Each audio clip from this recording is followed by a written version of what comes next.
Alors, la société Forever Living Products France est une société de distribution de produits cosmétiques et de produits compléments alimentaires.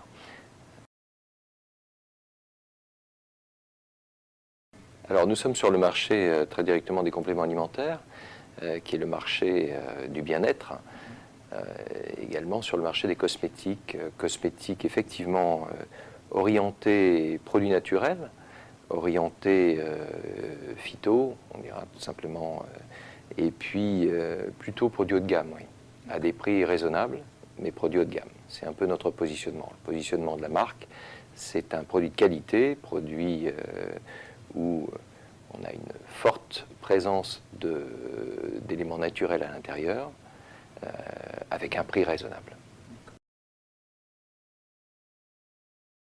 On n'est pas du tout sur le segment du bio, non. Aujourd'hui, on regarde attentivement ce marché, mais on n'a pas encore franchi le pas du bio. Alors, la société Forever Living Products, c'est une société qui est présente dans plus de 100 pays, sur tous les continents. Elle pèse aujourd'hui un peu plus de 2 milliards de dollars de chiffre d'affaires, et les produits sont distribués au travers d'un système de vente directe dans tous les pays. Le système est le même, et nous avons à peu près 9 millions de distributeurs aujourd'hui dans le monde. Il n'y a strictement aucune différence d'un pays à l'autre. On est sur le même modèle. Chaque pays a un réseau de distributeurs indépendants. Ce sont donc des commerçants indépendants. Et selon les lois locales, selon les lois des pays, ça prend différentes formes. En France, un statut existe depuis 1993, qui est le statut du VDI, le vendeur à domicile indépendant, qui a été intégré à la loi de modernisation de l'économie qui est entrée en vigueur en janvier 2009. Et aujourd'hui, ce statut existe dans le Code du commerce et Forever travaille essentiellement avec des VDI, vendeurs à domicile indépendants, donc des gens qui exercent cette activité de distribution de produits en plus de leur activité principale. En fait, le groupe a verticalisé son activité. Nous sommes les premiers producteurs d'aloe vera au monde. Nous avons aujourd'hui des champs énormes qui se trouvent en République dominicaine, mais également au sud des États-Unis. Nous produisons notre propre aloe vera, dont on va se servir pour la fabrication, qui effectivement se passe aux États-Unis, à Houston, au Texas, où nous avons une usine flambant neuve. Et d'ailleurs, cette usine, on est très fiers de dire qu'elle a 2 labels, le label environnemental et le label ISO 9000, 9002 exactement. Et d'après ce qu'on nous dit, c'est la seule usine des États-Unis à bénéficier de ces 2 labels en même temps. Sur le packaging lui-même, nous n'aurons pas de différence. C'est le même packaging dans tous les pays du monde. Ça, c'est la notion la notion industrielle qui a prévalu. En revanche, sur le marketing, la mise en marché des produits, absolument. Il y a une réalité locale, il y a une réalité régionale. On ne distribue pas les produits en Asie que l'on distribue ici en Europe. Et en France, nous n'avons pas nécessairement les mêmes produits que dans d'autres pays de la communauté, voire d'autres pays européens qui n'appartiendraient pas à la communauté. Donc il y a une véritable autonomie sur le plan marketing. Donc mise en marché, ça veut dire quoi? Eh bien, ça veut dire que nous avons une réglementation européenne qui est très différente de la réglementation des États-Unis ou de l'Asie. En ce qui concerne les compléments alimentaires, mais en ce qui concerne les cosmétiques aussi, on ne peut pas mettre au marché les mêmes produits. Et puis également sur le plan du système de distribution, parce que ce système de distribution est accepté de manière très différenciée dans les différents pays dans lesquels nous sommes installés. Aujourd'hui, Forever Living Products s'est beaucoup développé en Europe Et nous sommes présents dans tous les pays européens, y compris l'Albanie, y compris les petits pays baltes. Nous sommes présents absolument partout. Donc il est normal que l'Europe représente encore un poids économique dans l'entreprise qui est important. L'Europe reste numéro 1 de l'entreprise. Le marché numéro 2, curieusement, ce ne sont pas les États-Unis, c'est l'Amérique latine, avec certains pays qui pèsent très lourd dans l'activité de Forever, dont le Brésil, et pour cause, une très forte population, une population qui est très intéressée par le bien-être, très concernée par le bien-être, une population qui est également très proche des produits naturels, des plantes, et donc culturellement, c'était un pays qui était tout à fait prêt à accueillir un concept comme celui de Forever, et effectivement, il s'est beaucoup développé. La troisième zone du monde, eh bien, c'est l'Asie. L'Asie avec notamment le Japon qui l'année dernière était le premier pays en termes de volume chez Forever Living Products. Des pays émergent, évidemment la Chine, on peut attendre beaucoup de la Chine, on peut attendre également beaucoup d'autres pays de la zone. Je pense que le Japon pourrait prendre la deuxième place prochainement. Et une zone émerge également qui est la zone africaine.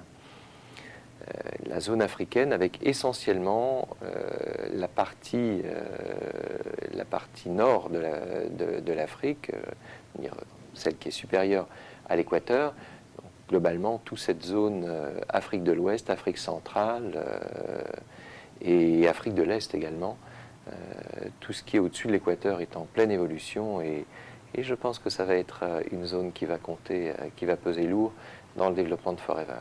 Forever à l'international, aujourd'hui, c'est une croissance qui est encore de 10% par an. Et cette croissance vient essentiellement de ces nouvelles zones, Asie, Amérique latine et Afrique. La vente de nos produits en France, comme dans les autres pays, se fait par un système de vente à domicile. C'est-à-dire que nos distributeurs achètent les produits et vont les présenter lors de réunions de vente au domicile de particuliers qui se sont réunis pour recevoir une information sur ces produits cosmétiques ou compléments alimentaires. C'est une vente, un modèle de vente qui se développe de plus en plus, qui est né aux États-Unis après la Seconde Guerre et qui est en train de se développer considérablement un peu partout dans le monde, et particulièrement en Europe et je devrais dire tout à fait particulièrement en France. D'autres sociétés travaillent sur le secteur de la cosmétique et des compléments alimentaires, travaillent également comme nous au travers d'un réseau de distribution, de vente directe. Je dirais qu'il y a de plus en plus de sociétés qui s'intéressent à ce modèle et effectivement la concurrence se développe, ce qui est plutôt le signe d'une très bonne santé pour le secteur. Quelques chiffres peut-être. Le marché de la cosmétique depuis 2 ans est un marché que l'on dit en régression. Tous les acteurs, toutes les sociétés qui distribuent des produits cosmétiques en vente directe ont connu une progression, toutes. Et Forever n'a pas échappé à cette règle, puisque l'année dernière nous avons progressé de plus de 15%, et que cette année notre progression est encore supérieure à ça. Vous détailler la gamme de nos produits prendrait un peu de temps parce qu'il y a plus de 200 produits. Mais globalement, travaillons par gamme. Nous avons tout d'abord une gamme de compléments alimentaires qui pèse à peu près 40% de notre chiffre d'affaires.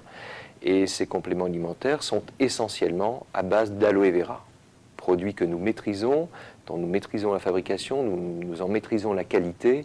C'est un jus d'aloe vera que nous distribuons. Presque envie de dire un jus presque frais. Et certes, il a été stabilisé à froid, il a été stabilisé bien entendu, mais c'est un produit d'une très grande pureté, d'une très grande qualité. Et c'est notre première gamme de produits, compléments alimentaires, avec une large gamme de produits à l'aloe vera.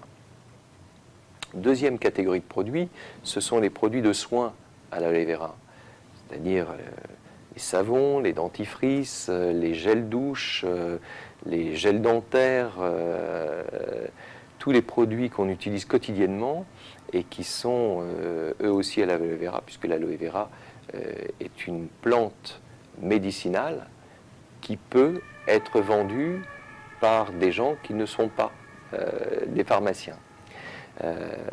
Donc on bénéficie des vertus de l'aloe vera que l'on met au service de différentes situations, que ce soit produit pour les mains. D'ailleurs, la tendance aujourd'hui du marché est énorme. On voit de plus en plus de produits à l'aloe vera.